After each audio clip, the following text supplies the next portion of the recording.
ஓம் சாந்தி 11/7/2024 காலை முரளி. ஓம் சாந்தி. பாப்தாதா மதுபன். சிவத்தந்தையை பிரம்ம தந்தையுடல்ல அவதரித்து நமக்காக ஆசிரியராகி பாடம் எடுக்க வந்திருக்கிறாரு. நம்மெல்லாம் இறை மாணவர்கள். கவனத்தோடு ஆத்ம அபிமானியாகி கடவுள் என்ன சொல்கிறார் நம்ம கேட்கலாம். பாபா என்ன சொல்கிறாருன்னா, இனிமையான குழந்தைகளே, சூன்ய நிலை, அதாவது பூஜ்ஜியம் அல்லது சைபர் நிலை, அந்த எண்ணங்களற்ற நிலை, அதாவது அந்த அசரீரி ஆவதற்கான நேரம் இதுவே ஆகும் சொல்லி பாபா சொல்கிறாரு. இந்த நேரத்தில் தான் நீங்கள் அந்த பயிற்சியை செய்து இப்போவே அசரீரி ஆகணும்னு சொல்லி சொல்கிறாரு. இதே நிலையில் இருப்பதற்காக பயிற்சி செய்யுங்கள் சொல்லி பாபா சொல்கிறாங்க. ஏன்னா நம்ம கடைசி நேரம் நெருங்க நம்ம அசரீரி ஆகிறதுக்கான பயிற்சி அதிகமாக செய்திருந்தால் தான் கடைசி நேர டெஸ்ட் பேப்பரில் நம்மளால் பாஸ் ஆக முடியும். அதனால தான் பாபா இப்போயே பயிற்சி செய்ய சொல்கிறாங்க. கேள்வி: அனைத்தையும் விட உயர்ந்த குறிக்கோள் எது? அதன் பிராப்தி எவ்வாறு ஏற்படும் சொல்லி பாபா கேட்குறாங்க. எல்லாத்தை விட உயர்ந்த குறிக்கோள், அதோட பிராப்தி எவ்வாறு ஏற்படும்? பதில்: முழுமையாக குற்றமற்ற தூய பார்வையுடையவர்களாக ஆகிறது தான் பெரிய குறிக்கோள். எல்லாரையுமே ஆத்மாவாக பார்க்கணும், தேகத்தை பார்க்கக்கூடாது, அவங்களுடைய குற்றம் நம்ம கண்ணுக்கு தெரியவே கூடாது. அந்த மாதிரி மாறுறது தான் பெரிய குறிக்கோள். இதுவே உயர்ந்த குறிக்கோள் ஆகும் சொல்லி பாபா சொல்கிறாரு. கர்மேந்திரங்களில் சிறிதளவு கூட சஞ்சலத்தன்மை வரவே கூடாது சொல்லி பாபா சொல்கிறாங்க. அப்போது தான் சம்பூர்ண சிவிலைடு முழுமையான தூய்மையான பார்வையுடையவராக ஆக முடியும். அப்போ தான் நம்மளால் சொர்க்கத்துக்கே போக முடியும். தேவதைகள் கொஞ்சம் கூட சஞ்சலமே அவங்களுக்கு மனசில் தோன்றாது. அந்த 5 விகாரம் சம்மந்தப்பட்ட எந்த எண்ணங்களுமே அவங்களுக்கு தெரியாது. அந்த முழுமையான சிவிலைடு தேவதைகள் மாதிரி மாறணும். இப்பேற்பட்ட நிலை அமையும் போது தான் உலக அரசாட்சியே கிடைக்கக்கூடும் சொல்லி பாபா சொல்கிறாங்க. இதை இப்போ பாருங்கள், எவ்வளோ பெரிய நிலை. இதை நம்ம அடையணும். ஏறினால் வைகுண்ட உயர் பதவி என்ற பழமொழி கூட இருக்குது. ஏறினால் வைகுண்ட ரசம், விழுந்தால் அதல பாதாளம் சொல்லி சொல்லுவாங்கள்ல. அந்த மாதிரி ராஜாவுக்கெல்லாம் ராஜா ஆகிறது நம்ம வைகுண்ட உயர் பதவி அடைய முடியும். இல்லைன்னா நம்ம என்னவாயிடுவோம்? பிரஜையாக தான் ஆகுவோம் சொல்லி சொல்கிறாரு. எனது உள்ளுணர்வு எவ்வாறு உள்ளது என்று இப்போதே சோதனை செய்யுங்கள். அப்போ உங்களுடைய உள்ளுணர்வை செக் பண்ணிகிட்டே இருங்க. நான் யாரையும் குற்றமாக பார்க்கல தானே? என்னோடய பார்வை குற்றப்பார்வையாக இருக்குதா? என்னோடய உள்ளுணர்வு எப்படி இருக்குது? ஒரு பாபா நினைவில் இருக்குதா? எந்த ஒரு தவறும் என்னால் ஏற்படுவதில்லை தானேன்னு சொல்லி செக் பண்ணுங்கள். எண்ணத்தளவில் கூட நம்ம யாரை குறித்தும் தவறான எண்ணங்கள் வரவே கூடாது. ஓம் சாந்தி. ஆத்ம உணர்வுடையவராகி அமர வேண்டும் சொல்லி பாபா சொல்கிறாங்க. ஏன்னா பாபா எப்பயுமே வந்தோடனே ஆத்ம உணர்வோடு உட்காந்துருக்கிறீங்களான்னு சொல்லி கேட்பாரு. ஏன்னா அப்போ தான் ஃபுல் முறையிலையும் நம்ம ஒழுங்காக கேட்போம். இல்லைனா தேக உணர்வில் இருந்தால் தூங்குவோம், இல்லை எங்கேயாவது சிந்தனை போகும். அதனால் பாபா சொல்கிறாரு, தன்னை ஆத்மான உணருங்கள் என்று தந்தை குழந்தைகளுக்கு புரிய வைக்கிறார். இப்போது பாபா குல்சாத் தாதியோட அம்மா ஆல்ரவுண்டரிடம் கேட்குறாங்க, சத்தியுகத்தில் ஆத்மாபிமானி ஆத்ம உணர்வுடையவராக இருப்பாங்களா, இல்லை தேகாபிமானியாக இருப்பாங்களா சொல்லி கேட்குறாரு. அங்கோ இயல்பாகவே ஆத்மாபிமானியாக இருப்பார்கள் சொல்லி பதில் சொல்கிறாங்க. அடிக்கடி நினைவு செய்ய வேண்டிய அவசியமே இருக்கிறதில்ல. இப்போ பாருங்கள், இங்கே நமக்கு தேக உணர்வு ஈஸியாக இருக்குது. அடிக்கடி நம்ம ஆத்மான்றதை பயிற்சி பண்ண வேண்டியதாக இருக்குது. ஆனால் அங்கே சொர்க்கத்தில் இயல்பாகவே இருக்குன்னு சொல்லி பாபா சொல்கிறாங்க. ஆம், அங்கு இப்போது இந்த உடல் முதுமை அடைந்து விட்டது. இப்போது இதை விட்டுவிட்டு மற்றொரு புதிய உடலை எடுக்க வேண்டும் என்பதை புரிஞ்சிருப்பாங்கன்னு சொல்லி சொல்கிறாரு. எப்படி பாம்பினுடைய உதாரணம் கூட இருக்குல்லையா, அது போல் ஆத்மா கூட இந்த பழைய சரீரத்தை விட்டுட்டு புதியதை எடுத்துக்குதுன்னு சொல்லி பாபா சொல்கிறாரு. பகவான் உதாரணத்தோடு புரிய வைக்கிறாரு. நீங்கள் அனைத்து மனிதர்களுக்கும் ஞானத்தை பூம் பூம் என்று ஊதி தனக்கு சமானமாக நாணமுடையவர்களாக ஆக்கணும்னு சொல்லி பாபா சொல்கிறாரு. நம்ம போய் மற்றவங்களுக்கு சொல்லி புரிய வச்சு அவங்களையும் நம்மளை மாதிரி மாற்றணும். குலவி எப்படி மாற்றுதோ அந்த மாதிரி மாற்றணும்னு சொல்லி சொல்கிறாரு. அதன் மூலம் அவர்கள் பரிஸ்தானத்தின் நிர்விகாரி தேவதையாக ஆகிவிட முடியும். இப்போ நம்ம நம்ம மட்டுமா சொர்க்கத்துக்கு போக முடியும்? நம்ம கூட எல்லாரையும் அழைச்சிட்டு போனோம்ல. அப்போ அவங்களையும் நம்ம கூட சொர்க்கத்துக்கு கூட்டிகிட்டு போகணுன்றாரு. மனிதனிலிருந்து தேவதையாக ஆக்குவது உயர்ந்ததிலும் உயர்ந்த படிப்பாகும் சொல்லி பாபா சொல்கிறாரு. நிறைய படிப்புகள் நம்ம படிக்கிறோம், டாக்டர், இன்ஜினியர்ன்ட்டு. இது மனிதன்லேருந்து தேவதையாகிறது உயர்ந்த படிப்பாகும் சொல்லி சொல்கிறாரு. மனிதன்லேருந்து தேவதையாக என்ற பாடல் கூட இருக்குது இல்லையா, யார் அவ்வாறு ஆக்கியது சொல்லி பாபா கேட்குறாரு. சரி, மனிதன் என்பவன் தேவனாகலான்னு பாடுறீங்கள, அப்போ யார் அந்த மாதிரி ஆக்கணுன்னு சொல்லி பாபா கேட்குறாரு. தேவதைகள் ஒன்றும் செய்யவில்லை, பகவான் தான் மனிதனை தேவதையாக ஆக்குகிறார் சொல்லி சொல்கிறாரு. ஒரு கடவுளால் மட்டும்தான் சாதாரண மனுஷனை தேவதையாக்க முடியும். மனிதர்கள் இந்த விஷயங்கள்லாம் அறியாமல் இருக்கிறாங்க. உங்களுடைய குறிக்கோள் என்ன என்று உங்களிடம் எல்லா இடங்களிலும் கேட்குறாங்க இல்லையா. நேற்று கூட முரளியில் சொன்னார், உங்கள் குறிக்கோள் என்னன்றதை எழுதி மாநாடுக்கெல்லாம் துண்டாக வந்து அனுப்பிச்சி வைங்க, துண்டு சீட்டாக அனுப்பிச்சி வைங்கன்னு சொல்லியிருந்தாங்க. பாபா சொல்கிறாரு, உங்கள்கிட்ட எல்லாரும் கேட்குறாங்க, ஆக ஏன் குறிக்கோள் பற்றி எழுதப்பட்ட சிறு துண்டு பிரசுரங்களை அச்சடிக்கக்கூடாது சொல்லி பாபா கேட்குறாரு. இப்போ நம்மளோட ஏம் ஆப்ஜெக்ட் என்னன்றதை சின்ன சீட்டில் அச்சடித்து மற்றவங்க கொடுக்குற மாதிரி தயார் பண்ணி வச்சுக்காங்க. பின் யாராவது கேட்டார்கள் என்றால் அவர்கள் புரிந்து கொள்ளும் வகையில் இந்த துண்டு பிரசுரங்களை கொடுத்து விடுங்கள் சொல்லி பாபா சொல்கிறாரு. இச்சமயம் இது கலியுக தூய்மையற்ற உலகமாகும். இங்கே அளவற்ற மகா துக்கம் உள்ளது என்பதை பாபா மிகவும் நல்ல முறையில் நமக்கு புரிய வைக்கிறாரு. இப்போது நம் மனிதர்களுக்கு சத்தியுக தூய்மையான மகான் சுகதாமத்திற்கு அழைத்து செல்வதற்கான சேவையை செய்து கொண்டிருக்கிறோம் அல்லது வழியை கூறுகிறோம். அப்படியின்றி நாம் அத்வைத ஞானம் அளிக்கிறோம் என்பதல்ல சொல்லி பாபா சொல்கிறாங்க. நம்ம வந்து எப்படி இந்த துக்கத்துலேருந்து தப்பிச்சு சுகதாமத்துக்கு அழைத்து செல்வதற்கான இந்த சேவை தான் நம்ம செஞ்சிட்ருக்கோம். மற்றபடி நம்ம அத்வைத ஞானம்லாம் கொடுக்குறோன்றது கிடையாது அப்படின்னு சொல்கிறார் பாபா. அந்த ஜனங்கள் சாஸ்திரத்தின் ஞானத்தை அத்வைத ஞானம்ட்டு நினைக்கிறாங்க. உண்மையில் அது ஒன்றும் அத்வைத ஞானம் அல்ல. அத்வைத ஞானம் என்று எழுதுவது தவறாகும் சொல்லி பாபா சொல்கிறார். அந்த அத்வைத ஞானன்றது கிடையாது, அந்த சாஸ்திரங்களை அவங்க நினைக்கிறாங்க. ஆனால் உண்மையில் அதுவும் அத்வைத ஞானம் அல்ல சொல்லி சொல்கிறார். மனிதர்களுக்கு தெளிவுபடுத்தி இப்போ கூறணும். இவர்களுடைய உத்தேசம் என்ன என்பதை சட்டென்று புரிந்து கொள்ளும் வழியில் அப்பேற்பட்ட வார்த்தைகள் அச்சடிக்கப்பட்டு இருக்க வேண்டும் சொல்லி பாபா சொல்கிறாங்க. இப்போ நம்மளுடைய இயக்கம் எதுக்காக தொடங்கப்பட்டது? இறைவனே இங்கே வந்து ஆசிரியராக பாடம் எடுக்கிறாரு. இதை மனிதன்லேருந்து தேவதை ஆகிறதுக்காக இங்கே வந்து பாபா இறைவனே பாடம் எடுக்கிறாருன்றத எல்லாரும் புரிஞ்சு கொள்கிற வகையில் அப்பேற்பட்ட வார்த்தைகளை அச்சடிக்கப்பட்டு இருக்கணும். ஏன்னா இது வந்து ஏதோ ஒரு இயக்கம், இதில் எல்லாரும் அவங்கள மாற்றிடுறாங்க அப்படின்னு நினச்சிக்க கூடாது. அந்த மாதிரி நம்ம வந்து இங்கே கடவுளே வந்து பாடம் எடுத்துகிட்டு இருக்கிறாரு. இதை புரிய வைக்கிற மாதிரி நல்ல வார்த்தைகளை அச்சடிக்கப்பட்டு இருக்கணும்னு சொல்கிறாரு. கலியுக தூய்மையற்ற பிரஷ்டாச்சாரி இழந்த நிலையில் இருக்கும் மனிதர்களை பாபா அளவற்ற துக்கங்களிலிருந்து வெளியேற்றி சத்தியுக தூய்மையான சிரேஷ்டாச்சாரி உயர்ந்த அளவற்ற சுகங்களின் உலகிற்கு அழைத்து செல்கிறார். இந்த மாதிரி எழுதுங்கன்றாரு பாபா. இந்த கட்டுரையை குழந்தைகளுக்கு கொடுக்குறார். இது போல் தெளிவுபடுத்தி எழுத வேண்டும் சொல்லி இப்போ பாபா சொல்கிறாங்க. இப்போ நமக்கு நேற்றே சொன்னார்ல, உங்களுக்கு நான் கட்டுரை கொடுக்குறேன் எழுதுங்கன்ட்டு, இதை தான் இன்றைக்கி கொடுத்துருக்குறாரு. தெளிவுபடுத்தி எழுதுங்க. எல்லா இடங்களிலும் இது போல் உங்களுடைய எழுதப்பட்ட விஷயங்கள் வைக்கப்பட்டு இருக்க வேண்டும் சொல்லி பாபா சொல்கிறாங்க. இப்போ நம்ம எல்லா இடத்துக்கும் போயிட்டு இந்த மாதிரி எழுதப்பட்ட விஷயங்களை வச்சுருக்கணும். சட்டென்று அதை எடுத்து கொடுத்து விட வேண்டும். யார் வந்தாலும் அதை எடுத்து கொடுக்கணும். அப்போது நாங்களோ துக்கதாமத்தில் இருக்கிறோம், அசுத்தத்தில் இருக்கிறோம்ட்டு அவங்களே புரிஞ்சுக்குவாங்கன்னு சொல்கிறாரு. நாம் கலியுக தூய்மையற்ற துக்கதாமத்தின் மனிதர்கள் ஆவோம் என்று மனிதர்கள் யாராவது புரிந்து கொள்கிறாரா என்ன? இப்போ பாருங்கள், இப்போ யாராவது நம்ம துக்கதாமத்தில் இருக்கிறோன்ட்டு புரிஞ்சுக்கிறாங்களா? ஒரே துக்கமாக எங்கே பார்த்தாலும் அழுகை துக்கம்தான் இருக்குது, மரண ஓலம் தான் இருக்குது. ஆனால் அதை கூட புரிஞ்சிக்க மாட்டாங்க. இவர்கள் நம்ம அளவற்ற சுகங்களின் பக்கம் அழைத்து செல்கிறார்கள். எனவே இது போல் ஒரு நல்ல துண்டு பிரசுரம் தயாரிக்க வேண்டும் சொல்லி பாபா சொல்கிறாரு. நல்ல ஒரு பிரசுரம் தயாரிங்க. அதில் வந்து நம்மளோட குறிக்கோள் என்னன்றதை தெளிவாக புரிய வைங்கன்னு சொல்லி சொல்கிறாரு. எப்படி பாபா கூட சத்தியுகத்தினர் ஆவீர்களா அல்லது கலியுகத்தினரா என்று அச்சடித்திருந்தார். அந்த காலத்தில் பிரம்ம பாபா சத்தியுகத்தினர் ஆகிறீங்களா இல்லை கலியுகத்தினரான்ட்டு அச்சடிச்சிருந்தார். ஆனால் மனிதர்கள் அதை புரிந்து கொள்கிறார்களா என்ன? ஆனால் என்ன தான் நம்ம அச்சடித்து போட்டாலும் அந்த மனுஷங்க புரிஞ்சுக்கிறாங்களா என்னன்னு சொல்லி கேட்குறாரு. ரத்தினங்களை கூட கற்கள் என்று நினைத்து வீசிடுகிறார்கள். இப்போ பாபா கொடுக்குற இந்த ஞான ரத்தினங்களுடைய வேல்யூ யாருக்குமே தெரில. அந்த முரளியோடைய அருமை கூட தெரியாதனால அதை கேட்க டைமே இல்லைன்ட்டு நிறைய பேர் போயிடுறாங்க. கல்லுன்னு நினச்சி வீசிடுறாங்க. உண்மையிலே ரத்தினங்களை போய் கல்லுன்னு நினச்சி வீசுகிறாங்க. அவங்களுக்கு அதோட அருமை தெரிலன்னு சொல்லி சொல்கிறார். இது ஞான ரத்தினங்கள் ஆகும். அவர்கள் சாஸ்திரங்களில் ரத்தினங்கள் உள்ளன என்று நினைக்கிறார்கள். அவங்க என்ன நினைக்கிறாங்க? சாஸ்திரங்களில் ரத்தினங்கள் இருக்குதுன்ட்டு நினச்சிக்கிறாங்க. ஆனால் இங்கே தான் கடவுளே பேசுகிறாரு. அவருடைய மகா வாக்கியன்றது புரியலை.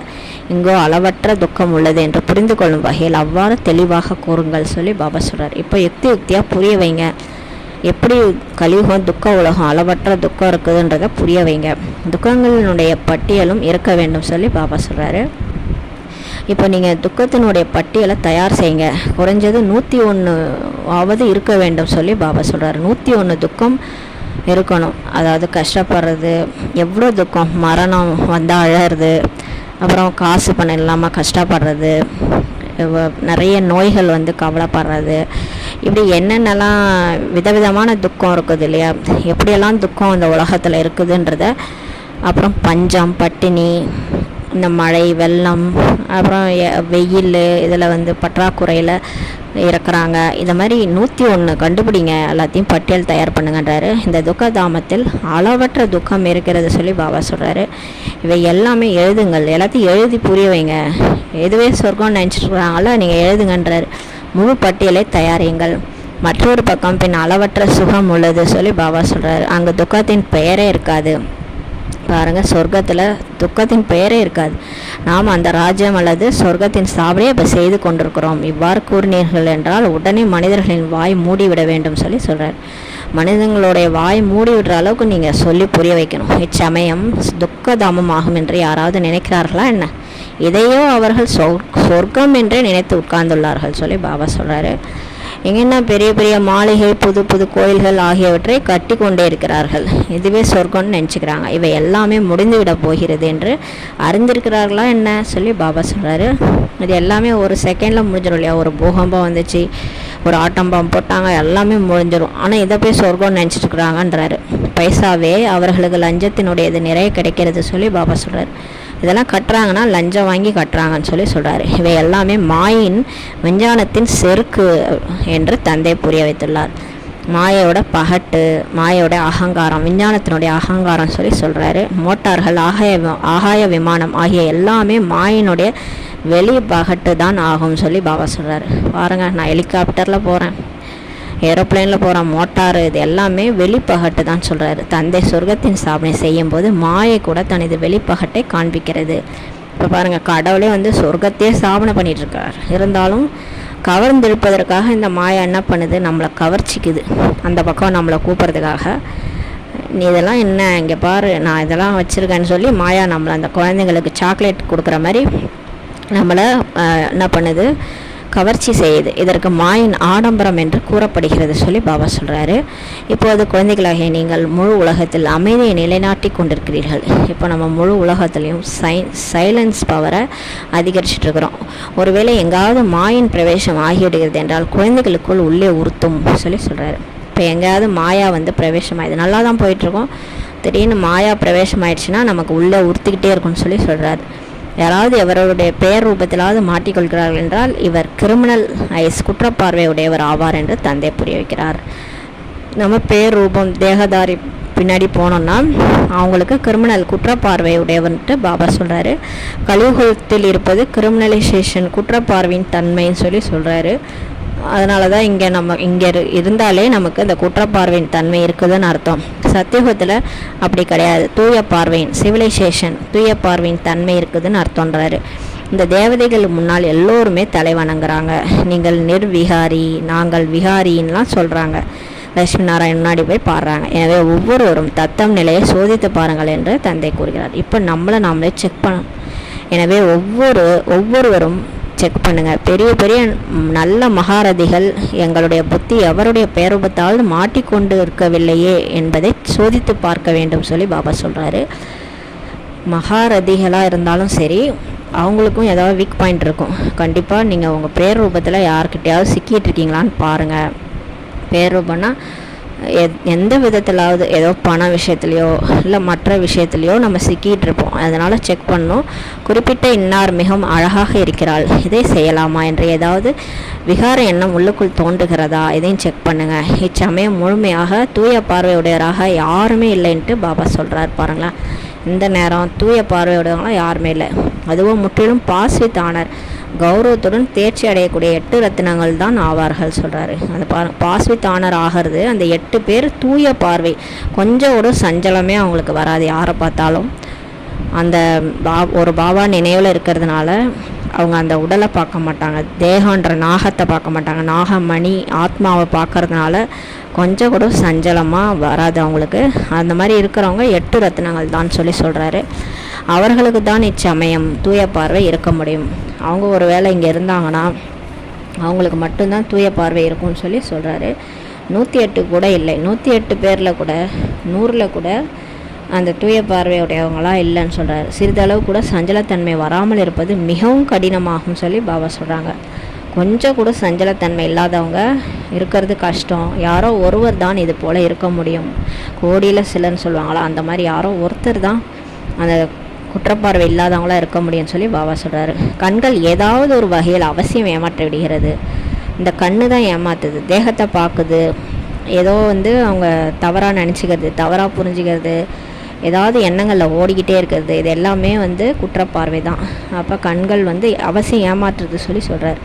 ஆக நாடகம் சீக்கிரமாக யாரையுமே தூய பார்வையுடையராக ஆக்காது. ஏன்னா நாடகப்படி அப்படி நடக்குதுன்னு சொல்லி பாபா சொல்கிறாரு. அது யாரையுமே விடாது, தூய பார்வையுடையவராக சீக்கிரமாக ஆக்காதுன்னு சொல்லி சொல்கிறாரு. மிகவும் முயற்சி செய்து தங்களையே சோதித்து கொள்ள வேண்டும். இப்போ நம்ம ரொம்ப முயற்சி பண்ணணும், நம்மளே சோதிக்கணும், எனக்குள்ளார ஏதாவது இருக்குதா, எங்குமே நமது கண்கள் ஒன்றும் ஏமாற்றி விடுவதில்லையேன்ட்டு செக் பண்ணுங்கள். உலகத்தின் அதிபதி ஆகிறது என்பது மிக உயர்ந்த குறிக்கோள் சொல்லி பாபா சொல்கிறாரு. லட்சுமி நாராயணன் ஆகணும், முழு உலகத்தையும் ராஜ்யம் செய்யணும்னா பெரிய குறிக்கோள். இது மனதளவில் கூட சிறிதளவு கூட சஞ்சலத்தன்மை இருக்கக்கூடாது. ஏறினால் ஒரேடியாக வைகுண்ட சுவையேறும் பழமொழி. அதாவது ராஜாக்கெல்லாம் ராஜா ஆகிறார்கள், விழுந்தார்கள்னா பிரஜையாக சென்றுவிடுவார்கள் சொல்லி பாபா சொல்கிறாங்க. தற்காலத்திலோ விகாரிகளின் காலம் என்றே கூற வேண்டும். இப்போ நல்லதுக்கே காலம் கிடையாது, கெட்டதுக்கு தான் காலம் இல்லையா?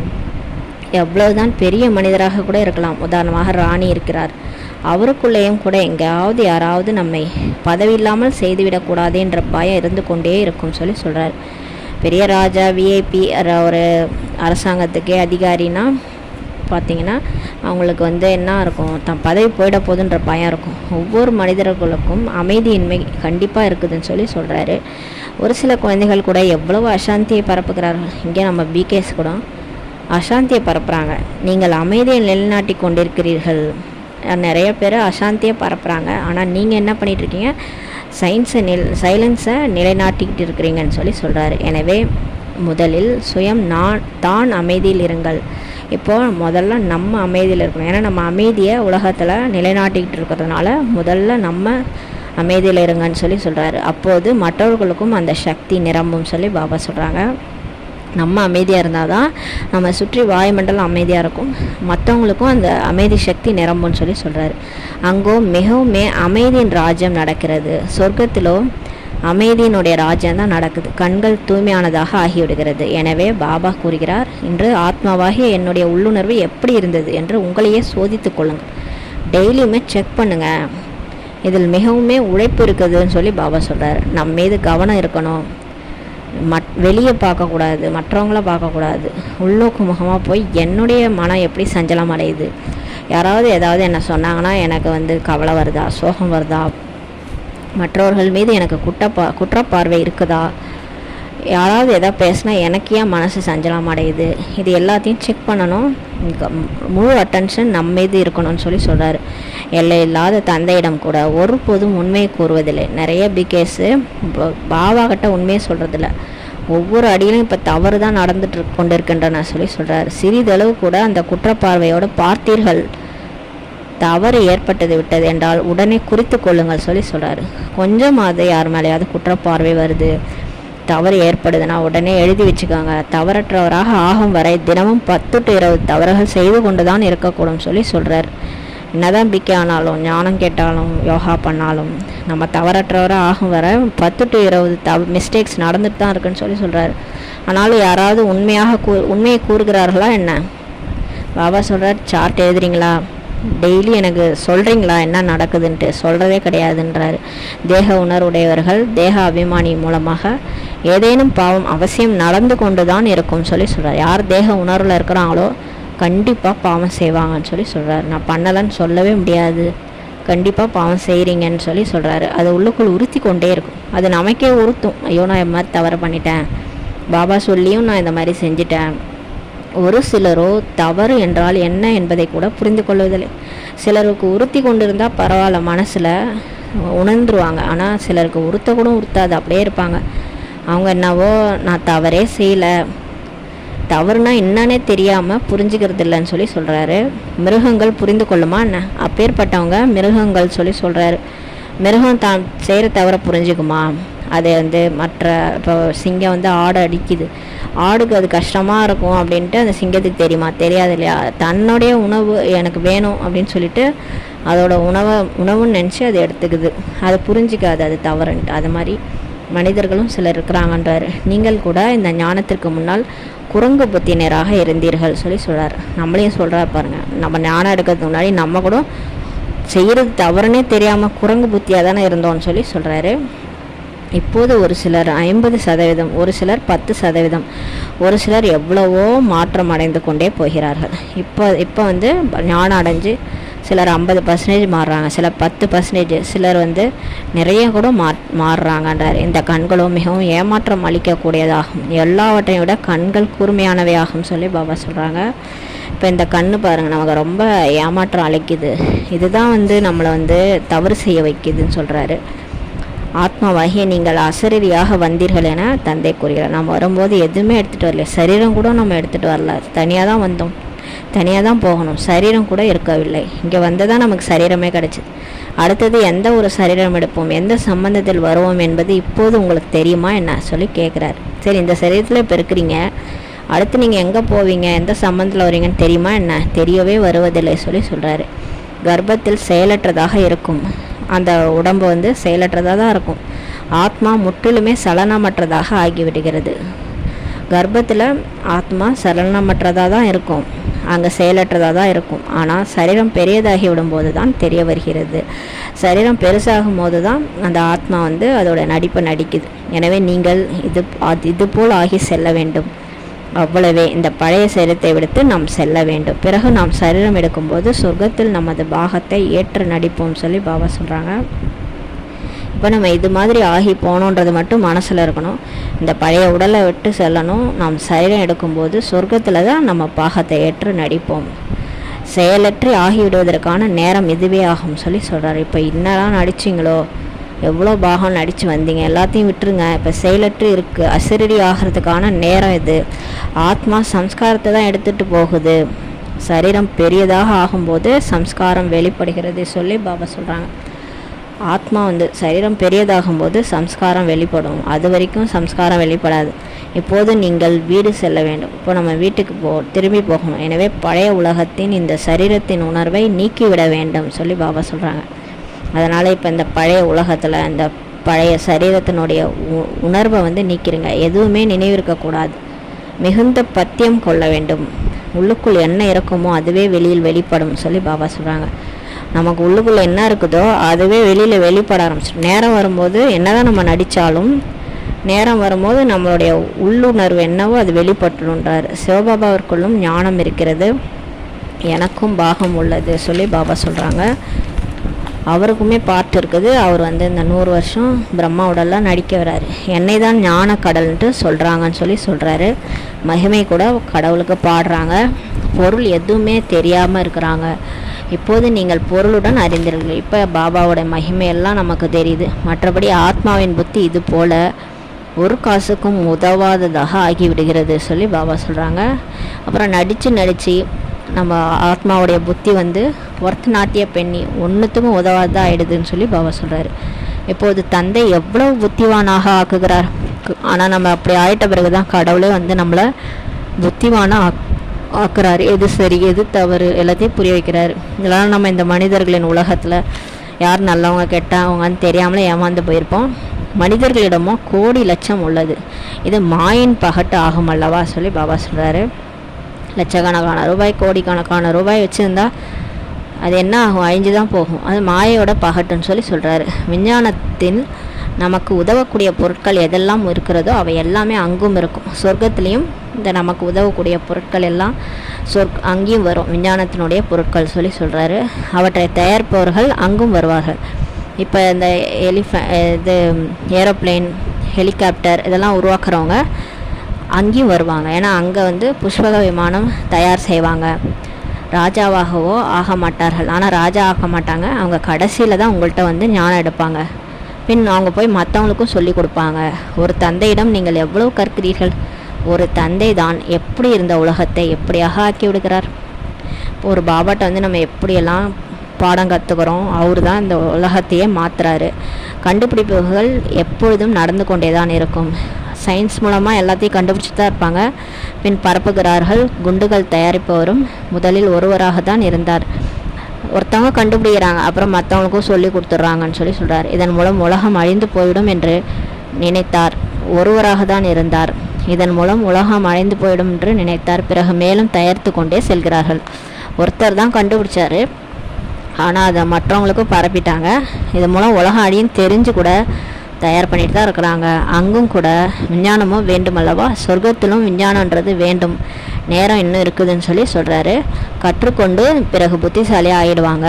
தந்தையின் அறிமுகம் கிடைத்து விட்டது. பின் சொர்க்கத்தில் வேலைக்காரர்களாக ஊழியர்களாக ஆவார்கள் சொல்கிறாரு. இப்போ கற்றுக்குவோம், நேரம் இருக்குது, கற்றுக்கொண்டு எல்லாரும் புத்திசாலி ஆகிடுவாங்க. பாபா அறிமுகம் கிடச்சிச்சுன்னா அவங்களும் வருவாங்க சொர்க்கத்துக்கு, ஆனால் வேலைக்காரராக ஊழியர்களாக வருவாங்கன்னு சொல்கிறார். அங்கே எல்லாமே சுகத்தின் விஷயங்களாக தான் இருக்கும். இங்கே எப்படி துக்கமோ அங்கே எல்லாமே சுகத்தினுடைய விஷயங்களாக இருக்கும்னு பாபா சொல்கிறாங்க.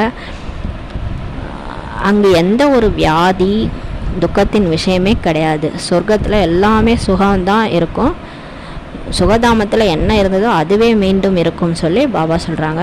இங்கோ அளவற்ற துக்கம் இருக்குது, ஆனால் அங்கே அளவற்ற சுகம் இருக்கும். இப்போது நாம் இதை சாதனை செய்து கொண்டிருக்கிறோம். துக்கத்தை நீக்கி சுகம் அளிப்பவர் ஒரு தந்தையே ஆவார். முதலிலோ சுயம் தங்களுடைய நிலையும் அவ்வாறு இருக்க வேண்டும். ஃபஸ்ட்டு பாபா சொல்கிறார், நம்ம நிலையை மாற்றிக்கணும். பண்டிதத்தன்மை மட்டுமே இருக்கக்கூடாது. போய் மற்றவங்க மட்டும் பண்டிதர் மாதிரி புரிய வைக்க வேண்டியது. ஆனால் நம்ம அந்த மாதிரி ஆகிறது இல்லை. நம்ம சொல்லி கொடுத்தவங்க கூட மாறி போயிடுவாங்க, ஆனால் நம்ம மாற மாட்டோம். அது மாதிரி பண்டிதத்தன்மை மட்டும் இருக்கக்கூடாது. இது போல் ஒரு பண்டிதரின் கதை கூட இருக்குது. ராமநாமத்தை சொல்லிகிட்டே இருந்தால் இந்த ஆற்றை கடந்து போயிடலான்ட்டு சொன்னாராம். அதை கேட்டவங்களாம் கடந்து ஒரு பெண்மணி கடந்து போயிட்டாங்களாம். ஆனால் இவர் கடக்கிறதுக்கு கஷ்டப்பட்டாராம். அவள் வெறும் பண்டிதராக தான் அவர் இருந்திருக்கிறாரு, சொல்ல அளவில் தான், செயல் அளவில் இல்லைன்றதை பாபா சொல்கிறாரு. இதுதான் அந்த கதை. அதே தான் நமக்கும். நம்ம ஞானம் புரிய வைக்கிறோன்னா பயிற்சி செய்யணும். நம்ம பயிற்சி செய்யணும், நம்ம அனுபவம் செஞ்சு தாரணை செஞ்சு மற்றவங்க புரிய வைக்கணும். நம்ம எதையும் செய்யாமல் வெறும் பேச்சு அளவில் மட்டும் இருந்துட்டு சொல்ல அளவில் இருந்தீங்கன்னா நம்ம சொல்லி கொடுத்தவங்களாம் மாறி போயிடுவாங்க. நம்ம என்ன ஆகிடுவோம், பின்தங்கிடுவோம். இது இந்த சமயத்தின் விஷயமாகும் பாபா சொல்கிறாரு. நீங்கள் தந்தையின் நினைவினால் விகார கடலேருந்து பார்க்கடலுக்கு சென்று விடுகிறீர்கள் சொல்கிறாரு. இப்போ நம்ம கடவுள் நினச்சி இந்த விஷக்கடலேருந்து வெளியேறி சொர்க்கத்துக்கு போகிறோம். இங்கே குழந்தைகளாகிய உங்களுடைய நிலை மிகவும் நல்லதாக இருக்கணும். யோக பலம் இல்லை, குற்றப்பார்வை உள்ளது என்றால் அவர்கள் கூறுவது அம்பு போல் தைக்க முடியாது பாபா சொல்கிறாங்க. யார்கிட்ட பாபா சரியாக நினைக்கலையோ, குற்றப்பார்வையோடு இருக்கிறாங்களோ, அவங்க என்ன தான் ஞானம் சொன்னால் மற்றவங்களுக்கு புரியாது. தூய்மையான பார்வையுடைய கண்கள் இருக்கணும். தந்தையின் நினைவிலிருந்து யாருக்காவது ஞானம் சொன்னீங்கன்னா அம்பு போல் பதிந்துடும் சொல்கிறாரு. பாபா நினைவுலேருந்து ஞானம் சொல்லி புரிய வைங்க, அப்போ அம்பு மாதிரி மற்றவங்களுக்கு புரியும். ஞானம் என்ற வாளில் யோகத்தோடைய கூர்மை கூட வேண்டும் பாபா சொல்கிறாரு. ஞானத்தினால் செல்வத்தின் சம்பாத்தியமாக ஆகிறது. நினைவினுடைய பலம் உள்ளது. இப்போ நமக்கு 2 கிடச்சிட்டு இருக்குது. ஒன்று ஞான செல்வம், ஞானம் கேட்குறதுனால செல்வம் கிடைக்கிது. பாபா நினைவின் மூலமாக சக்தி கிடைக்கிது. நிறைய குழந்தைகளோ முற்றிலும் நினைவு செய்வதே இல்லை. நிறைய பேர் பாபாவை நினைக்கிறதே இல்லை. முரளி படிக்கிறாங்க, மற்றெல்லாம் செய்கிறாங்க, ஆனால் யோகா பண்ணுறதே இல்லை. யோகான்னா நினைவு யாத்திரை பண்ணுறதில்ல, அறியாமலே இருக்கிறாங்க. இது துக்கதாமமே ஆகும். சத்தியுகம்தான் சுகதாமம் என்பதை மனிதர்களுக்கு புரிய வைக்கணும்ன்ட்டு பாபா சொல்கிறார். கலியுகத்தில் சுகத்தின் பெயரே கிடையாது. அப்படியே இருக்கிறது என்றால் காக்கை எச்சதற்கு சமமாக தான் இருக்குது. சுகம்னா என்னன்னே கலியுகத்தில் தெரியாது. ஏன்னா அங்கே காக்கை எச்சதற்கு சமமான சுகம்தான் இருக்கும், அல்பகால சுகம்தான் இருக்குது. சத்தியுகத்தில் அளவற்ற சுகம் இருக்கும். அப்படியே இதற்கு மாறா சத்தியுகத்தில் அளவற்ற சுகம் இருக்கும். அங்கே ஆத்ம சுகம். மனிதர்கள் பொருளை புரிந்து கொள்வதே இல்லை சொல்கிறாரு. ஆனால் நம்ம என்ன தான் புரிய வச்சாலும் புரிஞ்சிக்க மாட்டுறாங்க. இதுதான் அவங்களுக்கு சுகமாக தெரியுது. அதாவது ஒரு நாள் ஜாலியாக இருப்போம், மறுநாளே அழுவோம். ஆனால் இந்த சுகத்தை தான் மனிதர்கள் விரும்புகிறாங்க. அந்த அளவற்ற சுகம் தினம் தினம் ஆனந்தத்தில் மிதக்கிறது எப்படி, அந்த சுகத்தை அவங்க உணர்றதே இல்லை. முக்திக்காக தான் மூளையை குழப்பிக்கொண்டே இருக்கிறார்கள். பிறப்பிறப்பில் வரக்கூடாது, அமைதியில் போயிடணுன்ட்டு மூளையை போட்டு குழப்பிக்கிறாங்க. ஜீவன் முக்தி பற்றி அவங்களுக்கு தெரியவே தெரியாது சொல்கிறாரு. பின் ஞானமும் எப்படி கொடுக்க முடியும்? அவர்கள் வருவதே ரஜோ பிரதான காலத்தில் தான். அவர்களுக்கு பிறகு ராஜயோகத்தை எப்படி கற்பிப்பார்கள்? துவாபர யுகத்தில் வராங்கன்னா அவங்களுக்கு ஜீவன் முக்தி பற்றி புரியாது. அப்புறம் எப்படி அவங்களுக்கு ஞானம் கொடுக்க முடியும்? அவங்களுக்கு எப்படி ராஜயோகத்தை நம்ம கற்பிக்க முடியும்? அவங்க போய் மற்றவங்களுக்கு எப்படி ராஜயோகத்தை சொல்லி கொடுப்பாங்க? அவங்க வர்றதே துவாபர யுகத்துலேருந்து. இங்கோ சுகம் காக்கை எச்சத்திற்கு சமமாக உள்ளது பாபா சொல்கிறாரு. ராஜயோகத்தினால் என்ன ஆகிறது இது கூட தெரியாது பாபா சொல்கிறாரு. அவங்களுக்கு இதெல்லாம் புரியாது. இதுவும் எல்லாமே நாடகமாக நடந்து கொண்டிருக்குது என்பதை குழந்தைகளாகிய நீங்கள் அறிந்துள்ளீர்கள். இப்போ இது எல்லாமே நாடகப்படி பக்காவாக நடக்குதுன்ட்டு நீங்கள் புரிஞ்சுக்கிறீங்க. பத்திரிகைகள் கூட உங்களை நிந்தித்து எழுதுகிறாங்க, இதுவும் நடக்க வேண்டியே உள்ளது சொல்கிறாரு. அந்த காலத்துலலாம் பேப்பரில் பிரம்மா பாபா இருக்கும்போது அவரை பற்றி தவறாக, இந்த இன்ஸ்டியூஷன் பற்றி தவறாலாம் எழுதியிருக்கிறாங்க. அது கூட நாடகப்படி நடந்ததுன்னு சொல்கிறார். அபலைகள் மீது விதவிதமான துன்பங்கள் கூட வருகின்றது சொல்கிறாரு. யாரெல்லாம் பிகே ஆகிருக்கிற மாத்தாஸ் அவங்களெல்லாம் விதவிதமாக துன்பம் வருது. உலகத்தில் அநேக விதமான துக்கங்கள் இருக்குது. இப்போது ஏதாவது சுகம் இருக்குதா என்ன பாபா சொல்கிறாரு. எவ்வளவுதான் பெரிய செல்வந்தராக இருந்தாலும் சரி, நோய்வாய்ப்பட்டார் என்றால், குருடர் ஆனார் என்றால் துக்கம் அதிகமாகிறது அல்லவா பாபா சொல்கிறார். எவ்வளோதான் பெரிய பெரிய லட்சாதிபதி கோடீஸ்வரனாக இருந்தாலும் உடம்பு சரியில்லைன்னு அவ்வளோதான் இல்லையா? அதான் பாபா சொல்கிறாரு, துக்கங்களின் பட்டியலை எழுதுங்கள். இப்போ நீங்கள் அதான் சொன்னார் இல்லையா, 101 துக்கங்களின் பட்டியலை தயார் செய்யுங்கன்னு சொல்கிறாரு. புரிய வைங்க. இப்பேற்பட்ட உலகத்தில் நீங்கள் வாழ விரும்புகிறீங்களா? ராவண ராஜ்யம் கலியுக கடைசியில் இந்த எல்லா விஷயங்களும் இருக்கின்றன சொல்கிறாரு. சத்தியுகத்தில் துக்கத்தின் ஒரு விஷயம் கூட இருக்காது, கொசு கூட அங்கே கடிக்காதுன்னு சொல்கிறாரு. சத்தியுகமோ கடந்து சென்றுள்ளதல்லவா. ஒரு காலத்தில் இதே உலகம்தான் சொர்க்கமாக இருந்தது, இப்போ இது நரகமாயிடுச்சு, அது கடந்து போயிடுச்சுன்றாரு. இப்போது இருப்பது சங்கமயுகம், மீண்டும் சொர்க்கம் வரும். தந்தை கூட சங்கமத்தில் தான் வராரு. 5000 வருடங்களை நாம் என்னென்ன பிறவிகள் எடுக்கிறோம் என்பதை இப்போது தான் நம்ம அறிஞ்சிருக்கிறோம். எப்படி சுகத்திலிருந்து பிறகு துக்கத்தில் வருகிறோம். யாருக்கு முழு ஞானம் புத்தியில் இருக்குதோ, தாரணையாக இருக்குதோ அவங்க புரிஞ்சு கொள்ள முடியும். தந்தை குழந்தைகளாக உங்களுடைய புத்தியை தான் நிரப்புறாரு. யாருக்கு புரியணுமோ அவங்களுக்கு தான் புரியும்னு சொல்கிறாரு. செல்வத்தை கொடுக்க கொடுக்க குறையாது என்ற பாடல் கூட இருக்குது. செல்வத்தை தானம் செய்யலைன்னா அவர்களிடம் இல்லவே இல்லை என்பதாகும் சொல்கிறாரு. இப்போ அந்த ஞானத்தை கூட நம்ம கேட்டு மற்றவனுக்கும் சொல்லணும். அப்போ தான் அது நம்ம புத்தியில் பெருகும், நமக்கும் நிறையா புரியும். நம்ம சொல்லவே இல்லைன்னா நம்மக்கிட்ட இல்லவே இல்லைன்னு அர்த்தம்னு சொல்கிறாரு. பெண் கிடைக்கவுமே கிடைக்காது, அப்புறம் செல்வமும் உங்களுக்கு கிடைக்காதுன்னு சொல்கிறாரு. கணக்கு இருக்கிறது அல்லவா. கொடுப்பதே இல்லை என்றால் எங்கிருந்து கிடைக்கும் பாபா சொல்கிறாரு. செல்வம் கொடுக்கலன்னா அப்புறம் எப்படி கிடைக்கும்னு சொல்கிறாரு. எங்கிருந்து பிறகு அதிகமாகும், அப்புறம் எப்படி செல்வம் அதிகமாகும்? இவை எல்லாமே அழியாத ஞான ரத்தினங்கள் ஆகும் பாபா சொல்கிறாரு. இது எல்லாமே அழியாத ஞான ரத்னங்கள், அது அழியக்கூடிய பைசா, ஆனால் இது அழியாத ஞான ரத்னங்கள். இது புத்தியில் தாரணை செய்யணும். ஒவ்வொரு விஷயத்திலும் வரிசை கிரமமாக இருப்பார்கள் அல்லவா. இதுவும் உங்களுடையது, ஆன்மீக சேனையாகும் பாபா சொல்கிறாரு. எல்லா ஸ்கூலில் கூட வரிசை கிரமமாக தான் இருக்கிறாங்க ஸ்டூடெண்ட்ஸ், அந்த மாதிரி தான் இங்கே இருக்கிறீங்கன்றாரு. இதுவும் நம்மளுடைய ஆன்மீக சேனையாகும் சொல்கிறாரு. முந்தைய கல்பத்தில் அடைந்தது போல் ஒரு ஆத்மா போய் உயர்ந்த பதவி அடைவார், ஒரு ஆத்மா போய் பிரஜா பதவி அடைவார் பாபா சொல்கிறாங்க. நல்லது. இனிமையான காணாமல் போய் கண்டெடுக்கப்பட்ட, வெகு காலம் கழித்து கண்டெடுக்கப்பட்ட குழந்தைகளுக்கு வரிசை கிரமமாக முயற்சிக்கேற்ப பாப்தாதா மற்றும் தாய் தந்தையின் உயிருக்குயிரான இதயபூர்வமான அன்புடன் அன்பு நினைவு மற்றும் காலை வணக்கம். ஆன்மீக குழந்தைகளுக்கு ஆன்மீக தாய் தந்தையின் நமஸ்காரம். நாம் ஆன்மீக குழந்தைகள் ஆன்மீக தாய் தந்தைக்கு நமஸ்காரம். தாரணைக்கான முக்கிய சாரம். ஃபர்ஸ்ட் பாயிண்ட்டு, தங்களை முன்னேற்றி கொள்வதற்காக ஒவ்வொரு அடியிலும் எவ்வாறு சோதித்து கொள்ள வேண்டும். இன்றைக்கு ஆத்மாவாகிய என்னுடைய உள்ளுணர்வு எப்படி இருந்தது? கண்கள் தூய்மையாக இருந்ததா? தேக அபிமானத்திற்கு வசப்பட்டு என்ன பாவம் செய்தேன்றதை செக் பண்ணுங்கள். 2வது பாயிண்ட்டு, புத்தியில் அழியாத ஞான செல்வத்தை தாரணை செய்த பிறகு தானம் செய்யணும். நம்ம புரிஞ்சுக்கிட்டு மற்றவங்களுக்கு புரிய வைக்கணும். ஞானம் என்ற வாளில் நினைவு என்ற கூர்மையை தீட்டணும். பாபா நினைவுலே ஞானம் சொல்லும் போது தான் அது அம்பு மாதிரி பாயன்னு பாபா சொல்கிறாங்க. வரதானம், சத்தியத்தாவின் அத்தாரிட்டியை தாரணை செய்து அனைவரையும் கவர்ந்து இழுக்கக்கூடிய பயமற்றவர் மற்றும் வெற்றியாளர் ஆகுக என்ற வரதானம் கொடுக்குறாரு. இப்போ சத்தியம், நம்மளுடைய ஞானம் சத்தியம். இது சத்தியமானவர் சிவனே சொல்லிட்டு இருக்கிறாரு. இந்த அத்தாரிட்டியை நீங்கள் தாரணை பண்ணுங்கள். ஞானத்தை சொல்ல பயப்படாதீங்க, தைரியமாக சொல்லுங்கள். அனைவரையும் கவர்ந்து இழுக்கக்கூடிய பயமற்றவர் மற்றும் வெற்றியாளராக ஆகுங்கன்றவர் தான் கொடுக்குறாரு. குழந்தைகளாகிய நீங்கள் இப்போ சத்தியத்தின் சக்திசாலி சிரேஷ்ட ஆத்மாக்களாக ஆகியிருக்கிறீங்க. சத்தியமான ஞானம், சத்தியமான பாபா, சத்தியமான பிராப்தி, சத்தியமான நினைவு, சத்தியமான குணம், சத்தியமான சக்திகள் அனைத்தையும் பெறக்கூடியவர்கள் நீங்கள் தான். சத்தியத்தின் அத்தாரிட்டி தான் ஒவ்வொரு ஆத்மாவையும் கவர்ந்து இழுக்கக்கூடியது என்ற இந்த மிகப்பெரிய அத்தாரிட்டியின் போதை இருக்கணும் பாபா சொல்கிறாரு.